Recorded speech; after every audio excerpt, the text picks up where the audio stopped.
Panggilan ni panggilan ketinggian Allah hormati makhluk-makhluknya yang beriman tu. Wahai hamba-hambaku yang beriman, supaya kita merasa terpanggil. Dan dengan panggilan ni kita terikat. Wahai orang yang dah beriman dengan aku, beriman dengan kekuasaan aku, beriman dengan kehebatan aku. Mulalah tu mengikat. Dia panggil kita dengan panggilan yang hebat, tapi dia ikat. Kita tak boleh lagi. Kita mengakui beriman dengan Allah Ta'ala, yang Allah Ta'ala tu kuasa, Allah Ta'ala tu hebat, Allah Ta'ala tu bijak, Allah Ta'ala tu maha mengetahui, kasih sayang dan sebagainya lah. Maha-maha tu. Apa isi panggilan tu?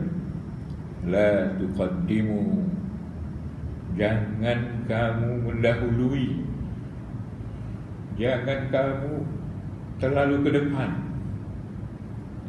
Qudam ni hadapan. Al-usbu' al-qadim, minggu hadapan, minggu akan datang. Qaddama, mendahulukan.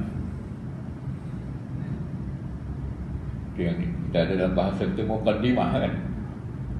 Muqaddimah tu pendahuluan lah. Kalau kitab ada muqaddimah itu, maknanya itu pendahuluan daripada apa yang ditulis selepas tu. Terjemahan tu, hai orang-orang yang beriman, janganlah kamu mendahului Allah dan Rasul. Artinya kita tak boleh pandai-pandai. Kita dah beriman dengan Allah Maha Hebat, jangan kita nak mencabar Allah Subhanahu Wa Taala. Jadi larangan. Jadi terjemahan ini, tafsiran itu larangan mendahului Allah dan Rasul sallallahu alaihi wasallam, serta perintah untuk mengagungkan serta bersopan santun terhadap Rasulullah sallallahu alaihi wasallam. Jadi tuan-tuan, melalui ayat ini dia kata Allah mengajarkan etika. Etika ni kod etik, apa namanya? Tata susila, sopan santun kepada para hambanya yang beriman dalam bergaul dengan Rasul sallallahu alaihi wasallam saja. Dia tak sentuh sini tentang Allah, adab kita bersama Allah Ta'ala. Jadi di dalam buku ni saya baca, seronok juga baca, tapi panjang mana. Di dalam Islam ni ada akidah, ada ibadat, ada akidah, cita-cita akidah, ada ibadat, dan ada muamalat, hubung interaksi antara kita, jual beli, berjiran, bertamu, pinjam meminjam, ya, bersahabat macam mana. Ada yang keempat, ada adab sopan santun. Jadi kita ni mesti ada sopan santun, apalagi bersama Allah, bersama Rasul lagi lah.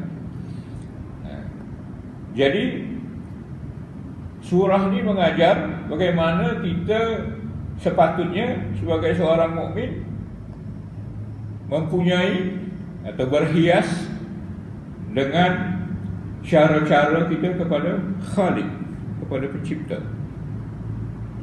Itu dia kata sini. La tuqaddimu baina yadayillah, jangan kamu mendahului Allah. Yadai ni tangan, yadun tangan, dua tangan, yadani. Tapi kalau dia jadi mansub, yadaini. Tapi yadaini itu buang nunnya sebab bersambung dengan lafaz Allah. Jadi yadailah. Jadi bila dua tangan tu maknanya apa? Di hadapan. Jangan berlagak hebat di hadapan Allah Subhanahu Wa Taala. Itulah maksudnya. Jadi istilah Arab ya, baina yadaillah, baina yadai Rasulullah, di antara dua tangan, di hadapan. Memang tak patut bona, tak beradab bersama Allah Subhanahu Wa Taala. Kesimpulan cerita ini, bahawa bila kita sudah mengakui hebatnya, hikmahnya Allah Subhanahu Wa Taala, keadilannya, kasih sayangnya, maka tak mungkinlah terlintas di hati kita nak mencabar kitab Allah Subhanahu Wa Taala. peraturan-peraturan yang telah ditetapkan oleh Allah Subhanahu wa taala. Itu namanya tuqaddimu baina yadillah. Anda sudah mendahului Allah Subhanahu wa taala. Maknanya bila dah Allah kata macam ni dalam Quran, maka jangan kita kata, jangan terdetik di hati kita tu, kalau tak buat macam ni kan elok. Ini kan zaman dulu punya. Ada orang kadang tu kan. Jadi jangan sampai terdetik di hati kita tu ada hukum, ada syariat yang diturunkan oleh Allah Subhanahu wa taala melalui Al-Quran ni, ada kesalahan, atau kita nak cuba, nak mainkan falsafah kita ni, nak cuba cari kesalahan, cari kekurangan, ketidaksesuaian Al-Quran. Mencari pun tak boleh, apalagi kita katakan Quran ni silap. Tak ada. Sebab Quran ni dari Allah Subhanahu wa taala, tak ada bukti yang mengatakan Quran ni bukan dari Allah Subhanahu wa taala. Tak ada. Orang dah lama cari, berabat orang cari, tak dapat. Kalau dapat memang dihujah betul lah, memang habislah kita, tapi tak dapat. Tak usahkan orang-orang yang tak berbahasa Arab, yang orang Arab sendiri, ahli sastra sendiri berkumpul nak cari kelemahan satu ayat dalam Quran, tak dapat. Jadi bila kita dah percaya dengan Al-Quran ini daripada Allah Subhanahu wa taala, maka salah satu hukum akidah kita, jangan cuba nak cari kesilapan. Bahaya. Itu bab akidah. Jadi takkan akal yang dibagi Tuhan ni kita tak boleh guna. Boleh. Gunalah akal kita itu mencari apa hikmah dalam Al-Quran ni. Itu boleh. Apa kehebatan mukjizat Al-Quran ni. Itu boleh. Itu memang fardu ain. Sekurang-kurangnya fardu kifayah. Fardu ain tu orang yang dah belajar tu lah. Tapi untuk orang umum ni, orang awam ni, bila dah ada seorang mewakili tu, lepaslah kita. Mesti kita gunakan akal kita ni yang cerdik katakan tu, cari apa hikmah. Kalau diharapkan bagi apa hikmah. Kalau jumpa lah, kalau tak jumpa jangan kata tak ada hikmah. Ada hikmah, cuma kita tak jumpa kadang-kadang.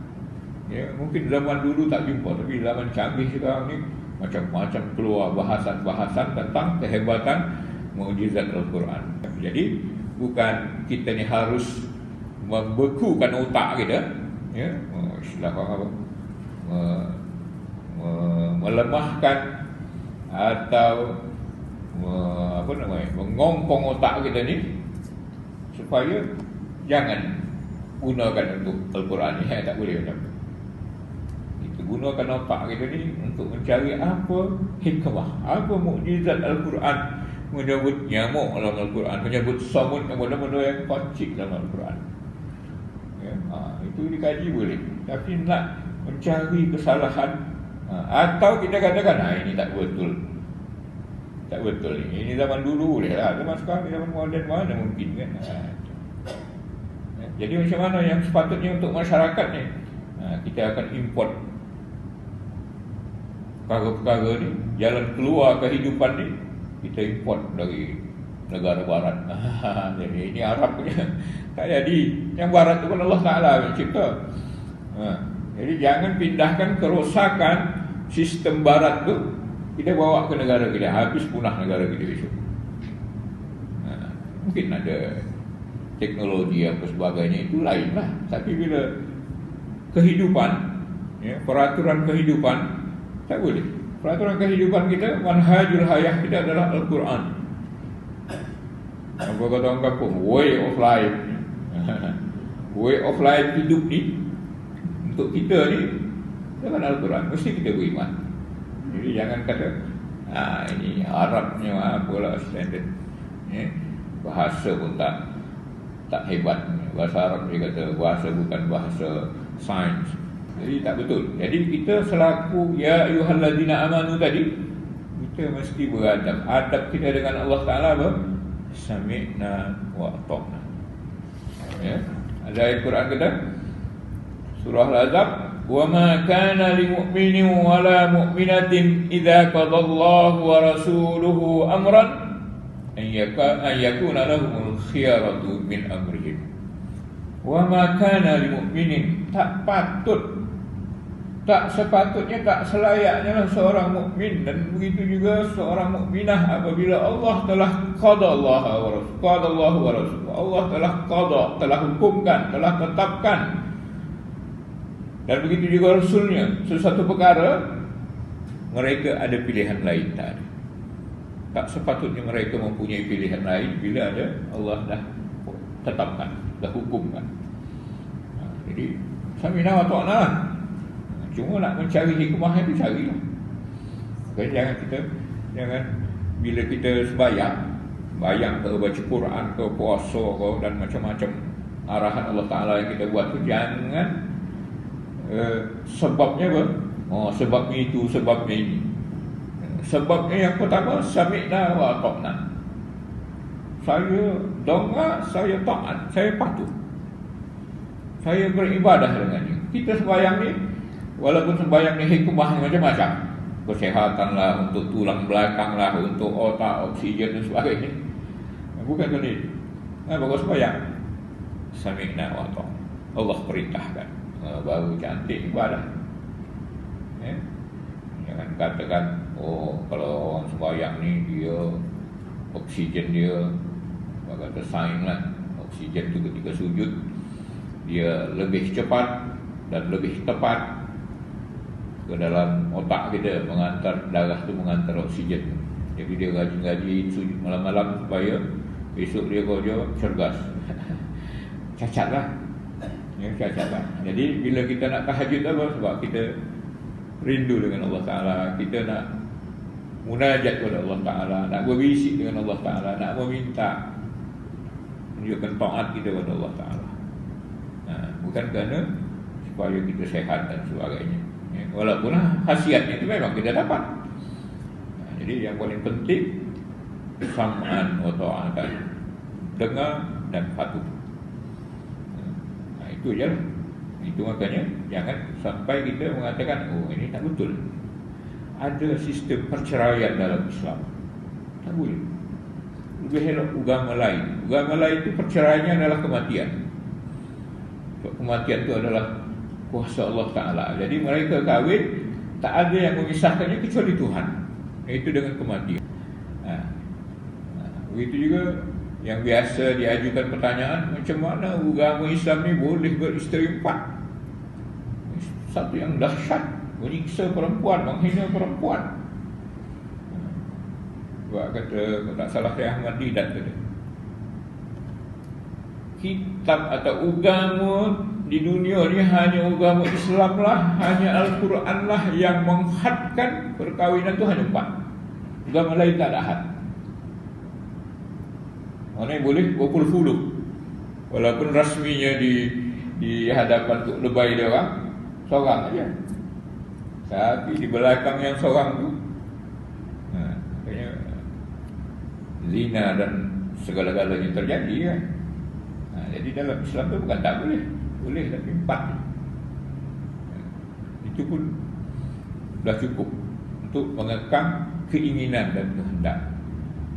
Jadi jangan kita tergiur dengan cakap orang, apalah agama Islam ni macam ni. Jadi itu namanya salah satu adab kita dengan Allah Ta'ala. Jangan ada terdetik di hati kita, kalau macam ni agama ni kan lebih baik. Itu maknanya apa? Melanggar ayat ni. Apa ayat ni kata? La tuqaddimu baina yadayillah. Jadi melalui ayat ini Allah mengajarkan kita etika sopan kepada Nabi SAW ya. Dia di sini fokus Nabi SAW. Tapi Syekh ni, kitab baru mana ya, ahli tafsir, penceramah ni, pakar motivasi juga ni, orang Syria, Al-Bulsi. Dia mengarang tafsir besar, tafsir dia selalu kupas konteks ayat tu dengan kehidupan. Contoh macam ini, saya bagi contoh yang dia bagi ni lah, saya ceritakan. Ada seorang pakar dalam satu bidang perubatan, kedoktoran, doktor hebat lah. Bila dia doktor hebat, ada seorang yang tak tahu apa-apa bab perubatan. Macam mana pandangan kita sama seorang yang tak tahu apa-apa perubatan, tapi dia cerita tentang perubatan di hadapan doktor ni? Patut ke? Atau kita sendiri lah, kita sendiri sakit, lepas tu datang ke doktor pakar. Saya sakit ni, saya nak ubat ini untuk ini. Cakap depan doktor. Apa kata doktor? Kau ni gila ke sakit? Aku yang pakar belum lagi dapat nak menganalisis apa ubat yang sesuai untuk kau dah kata macam ni. Kalau kau percaya aku ni doktor hebat, doktor pakar, janganlah cakap aku ini ubat yang penting, ini ubat yang boleh, yang ini jangan makan, yang ini jangan makan, macam itulah. Kalau tidak, apa guna kau datang? Supalah kita dah percaya Allah Ta'ala tu hebat, Allah Ta'ala tu Rabbil Alamin. Takkan kita nak kata ini agama ni kalau tidak sebab ini lagi bagus agama ni. Kan? Macam tadi dia cerita kan. Itulah lebih kurang kesimpulan dalam apa ni, dalam nebulsi ni. Jadi jangan ada terdetik di hati kita peraturan syariat yang dibawa oleh Nabi Muhammad SAW dengan kitab utama ini, kitab undang-undang ini adalah Al-Quran ini, terdetak hati kita, terdetik di hati kita, ada ganti, ada satu hukum atau syariat yang boleh diganti, yang lebih sesuai untuk kehidupan moden ni lah. Jangan Sebab Allah Ta'ala tercipta, dia tahulah apa yang patut, apa yang tidak. Bukan untuk masa moden 2020 ni je, tapi sampai bila-bila besok. Sebab manusia ni dia cipta, manusia ni ada syahwat, ada nafsu, ada kehendak, ada hati. Jadi semua itu Allah Ta'ala tahulah apa kehendak nafsu dia, apa kehendak syahwat dia. Jadi dibuatlah peraturan.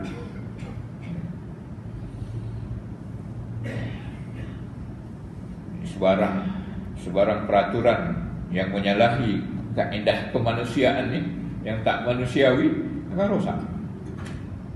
Itulah kesimpulan. Bila ada peraturan menyalahi kemanusiaan ni, maka dia akan rosak. Jadi kalau manusia ni ada naluri kahwin, naluri seks ni kan, bila itu dihalang, rosaklah. Keinginan manusia ni tak boleh dibentuk, tak boleh dipatahkan, cuma disalurkan. Jadi agama Islam menyalurkan kehendak biologi manusia, patahkan tak boleh. Akhirnya tak boleh puasa tu berterusan, tak tidur-tidur, puasa beribadat terus tak kahwin-kahwin, tak boleh, dilarang kan. Jadi itu namanya la tuqaddimu baina yadillah. Jadi dengan Rasulullah pula, dalam bergaul dengan Rasulullah SAW, yaitu dengan menaruh hormat, memuliakan serta mengagungkan Nabi SAW. Kerana itulah Allah Subhanahu Wa Taala ini berfirman, ya ayyuhalladzina amanu la tuqaddimu baina yadayillahi wa rasulih. Setengah ulama tafsir mengatakan bahawa ayat ini sebenarnya jangan kamu mendahului Rasulullah. Tapi kenapa ada Allah di situ? Sebab ketaatan kepada Rasulullah tu lambang kita taat pada Allah Subhanahu Wa Taala juga. Jadi bila engkau tak sopan, tak beradab dengan Rasulullah, sama dengan kau tak beradab di hadapan Allah Subhanahu Wa Taala. Jadi dikaitkan dengan Allah Subhanahu Wa Taala. Biasa ada ayat Quran macam tu. Macam orang-orang munafik. Salah satu perangai orang munafik, yukhadi'una Allah walladzina amanu. Orang-orang munafik tu menipu Allah dan orang-orang beriman. Sebenarnya orang munafik tak menipu Allah. Dia menipu orang beriman. Dia kata aku beriman padahal tidak. Yang dia tipu orang beriman. Tapi kenapa dia ayat tu dikatakan yukhadi'una Allah? mereka menipu Allah. Sebab bila menipu orang beriman ni, maka Allah akan balas penipuan mereka. Allah ada di depan mereka. Yukhadi'una Allah wa huwal ladzina amanu. Ada juga tafsir macam tu yang tu. Jadi jangan usik orang beriman. Bila usik orang beriman, Allah akan berada di hadapan mereka. Bukan macam kita kan. Jangan usik dia. Aku di belakang, kita di belakang. Kita lihat Allah Ta'ala apa? Jangan usik orang beriman. Allah di depan. Lebih bangun macam tu. Jadi macam ni juga lagi. Ada satu tafsir yang mengatakan bahawa ayat ni sebenarnya menyuruh manusia supaya tabi hormat, beradab dengan Rasul sallallahu alaihi wasallam. Dia ada ahli tafsir macam tadi lah, dengan Allah, dengan cara membanding-banding atau mengusik-ngusik hukum hakam Allah Subhanahu wa taala. Okey, kita ikut tafsir ni kata, hai orang-orang yang beriman, janganlah kamu mendahului Allah dan Rasulnya, dan bertakwalah kepada Allah. Yakni janganlah kalian tergesa-gesa dalam segala sesuatu di hadapannya. Jadi bila di hadapan Rasulullah tu, maka jangan tergesa-gesa nak bercakap, nak tunjuk pandai, tak boleh. Artinya jangan melakukan apapun sebelum Rasul sallallahu alaihi wasallam buat. Akan tetapi hendaknya kalian mengikuti beliau dalam segala sesuatu. Jadi kita sebagai umat Nabi Muhammad jangan mendahului Rasulullah. Maka saya sebut hari subuh Ahad tu kan, yang kita tak pandai. Al-yawma akmaltu lakum dinakum. Pada hari ini sudah sempurnakan pada kamu agama kamu. Jadi agama kita ni dah sempurna. Jangan ada topok tambah. Jadi apa tindakan kita? Ittiba', mengikut Nabi SAW. Dalam bab ibadah lah ya. Dalam bab teknologi harian, kehidupan harian tu, pula masing-masing lah. Antum a'lamu bi umuri dunyakum. Kamu lebih tahu tentang perkara dunia kamu. Tapi perkara akhirat, jangan nak pandai-pandai. Agama ni, ibadah ni sudah lengkap. Allah, Rasulullah SAW dan sahabat-sahabat tak ada yang baik dia kecuali mereka dah dahului. Tak sempat kita nak buat, mereka dah dahului buat. Jadi bila mereka tak ada buat, maknanya itu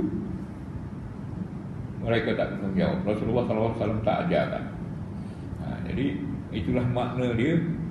Jangan kita hendaknya kalian mengikuti. Jangan sampai kita lebih ke depan. Macam saya sebut tadi lah. Jadi kalau dalam sembahyang tu selepas Assalamualaikum, kita lepas sembahyang tu baca 33 lah. Jangan nak pandai-pandai pula. Kita lebihkan sikit. Ya. Tak boleh. Kurang boleh 25. Tambah la ilaha illallah. Kalau yang 25 tu ada hadis yang katakan, saya ingat hadis itu, selepas kamu baca sembahyang tu, salah satu zikirnya itu adalah Subhanallah, Alhamdulillah, wa la ilaha illallah, Wallahu Akbar. Jadi 25, 100. Kalau yang Subhanallah, 33 kali, 99. Jadi tambah 1.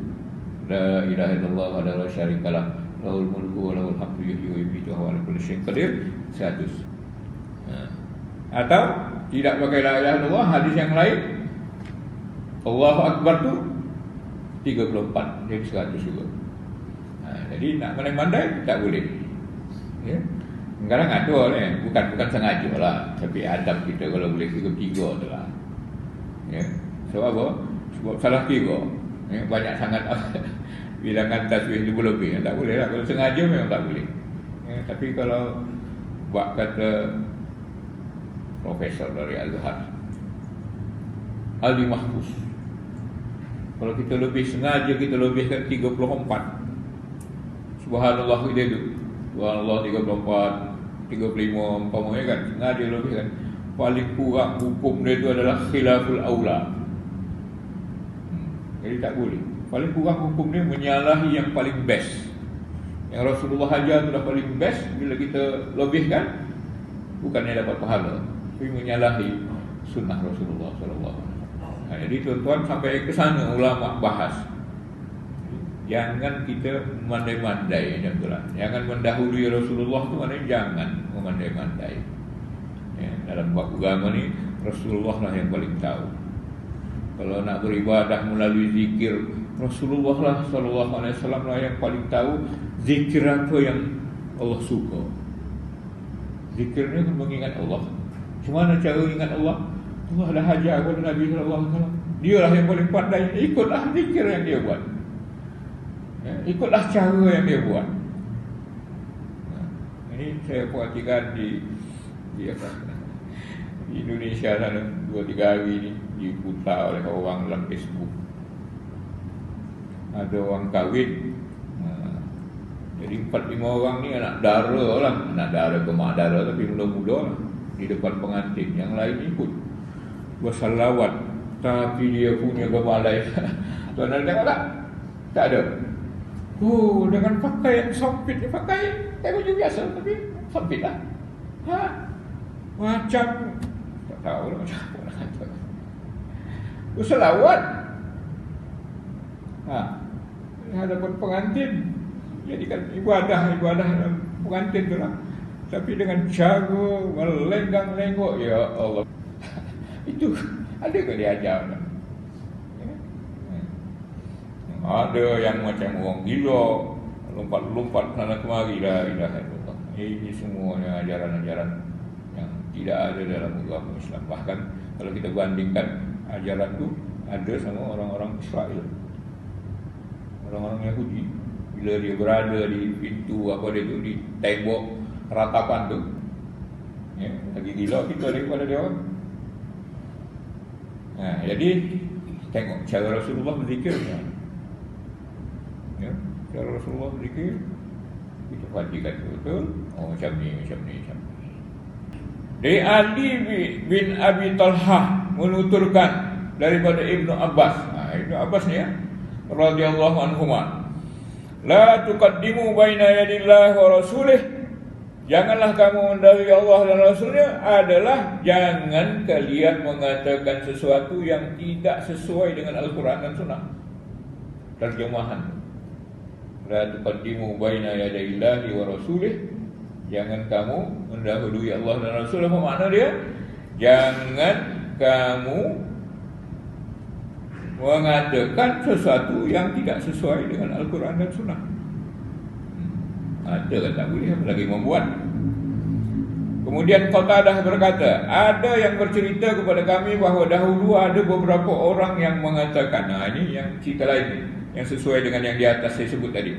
Andai saja ada ayat yang turun tentang masalah ni dan ini dan itu, maknanya Allah ini kalau ada, dia mendahului. Kalau memang itu diperlukan pada masa itu, Allah Ta'ala turunkan. Jangan nak memandai, sebaiknya Allah turunkan masa ni, sebab macam ni keadaan. Andai yang benar adalah seperti ini, ada orang pada masa itu cakap macam tu, maka Allah Subhanahu wa ta'ala menurunkan ayat yang menunjukkan cakap yang macam itu tidak disukai oleh Allah Subhanahu wa ta'ala. Jadi pembahasan tersebut telah dibahas sebelum ini. Wattaqullah, dan takwalah kamu kepada Allah. Jadi kesimpulannya, takut kepada Allah. Takwa, jaga.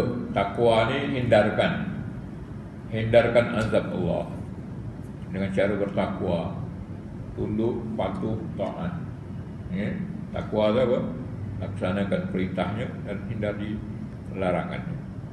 Jadi takwalah, terjagalah kita daripada azab Allah Ta'ala di dunia dan di akhirat. Wattaqullah, dan bertakwalah kepada Allah dalam segala perintahnya. Innallaha sami'un alim. Sesungguhnya Allah Maha mendengar.